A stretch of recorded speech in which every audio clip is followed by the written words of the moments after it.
بسم اللہ الرحمن الرحیم نحمده ونصلی علی رسولہ الکریم۔ محترم سامعین، آج کی دعا فرض نماز کے بعد کی خصوصی دعا ہے جس کو پیارے نبی صلی اللہ علیہ وسلم پڑھا کرتے تھے، اور اس کی ترتیب کچھ اس طرح سے ہے کہ جیسے ہی ہم فرض نماز پڑھ کر سلام پھیر کر بیٹھیں اور 3 بار استغفر اللہ پڑھیں، استغفر اللہ استغفر اللہ، پھر یہ دعا پڑھیں۔ اس دعا کو پڑھتے ہیں، پھر انشاءاللہ اس کو ساتھ ساتھ سیکھتے بھی ہیں تاکہ مستقل ہم اس دعا کو پڑھنے والے بن جائیں۔ بسم اللہ الرحمن الرحیم۔ اللہم انت السلام ومنک السلام تبارکت یا ذا الجلال والإکرام۔ اللہم انت السلام ومنک السلام تبارکت یا ذا الجلال والإکرام۔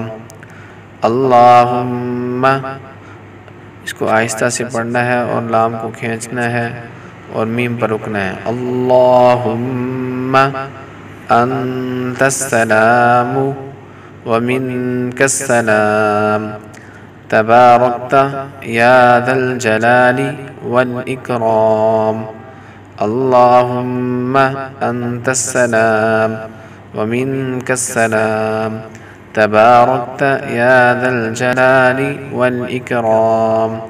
ترجمہ: اے اللہ، تو ہی سلامتی دینے والا ہے، بے شک اور تیری ہی جانب سے سلامتی نصیب ہوتی ہے، بڑا برکت والا ہے تو، اے عظمت و جلال کے مالک اور اکرام و احسان کرنے والے۔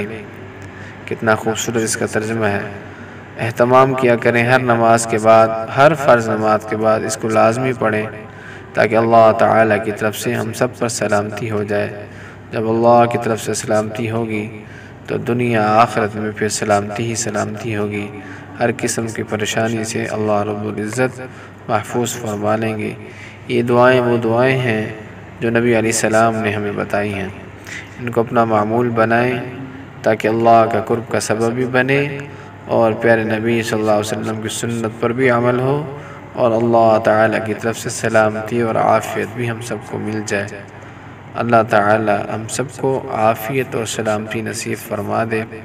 دنیا میں جہاں کہیں بھی مسلمان اس وقت مظلوم ہیں، اللہ تعالیٰ ان کو بھی سلامتی اور عافیت عطا فرما دے۔